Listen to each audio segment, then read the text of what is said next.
ভারতকে ধর্ম, জাতি ও ভাষার ভিত্তিতে টুকরো টুকরো করে ভেঙে ছোট ছোট দেশ করার প্রস্তাব দিয়েছেন অস্ট্রিয়ার অর্থনীতিবিদ ও কূটনীতিবিদ গুন্টার ফেলিঙ্গার। সামাজিক যোগাযোগ মাধ্যমে এক্সে দেওয়া এক পোস্টে তিনি ভারতের মানচিত্র ভেঙে একাধিক দেশের চিত্র প্রকাশ করেন। মানচিত্রে উত্তর ভারতকে সম্পূর্ণ খালিস্তান হিসেবে দেখান ফেলিঙ্গার। এছাড়া মহারাষ্ট্র, অন্ধ্রপ্রদেশ, বিহার, গুজরাট, পশ্চিমবঙ্গ, উত্তর পূর্ব অঞ্চল, কেরালা ও তামিলনাড়ুকে আলাদা সত্তা হিসেবে চিহ্নিত করা হয়। বিষয়টি প্রকাশ্যে আসতেই নয়াদিল্লি থেকে শুরু করে আন্তর্জাতিক পরিমণ্ডলে তীব্র প্রতিক্রিয়া সৃষ্টি হয়েছে।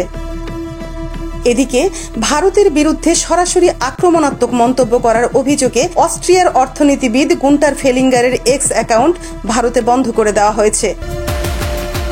কয়েকদিন আগে তিনি সামাজিক যোগাযোগ মাধ্যমটিতে একটি পোস্ট করেন, যেখানে ভারতের প্রধানমন্ত্রী নরেন্দ্র মোদীকে রাশিয়ার ঘনিষ্ঠ বলে অভিযুক্ত করেন এবং খালিস্তানিদের স্বাধীনতার পক্ষে প্রকাশ্য আহ্বান জানান। তার পোস্টে লেখা ছিল, ভারতকে ভেঙে ফেলার ডাক দিচ্ছি। নরেন্দ্র মোদী রাশিয়ার কাছের মানুষ। খালিস্তানের স্বাধীনতার জন্য আমাদের বন্ধু প্রয়োজন।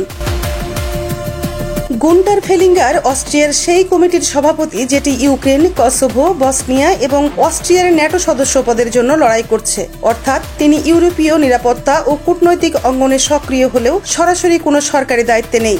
এ কারণে নয়াদিল্লির পররাষ্ট্র মন্ত্রণালয় স্পষ্ট করে দিয়েছে, অস্ট্রিয়া সরকারের কাছে কোনো আনুষ্ঠানিক অভিযোগ জানানো হবে না, কারণ তাকে সরকারি পদমর্যাদার প্রতিনিধি হিসেবে দেখা হচ্ছে না। তবে তার মন্তব্য ভারতের সামাজিক মাধ্যমে তীব্র ক্ষোভ সৃষ্টি করেছে। মারিয়া নূর, নিউজ ডেস্ক, সময়ের কলম।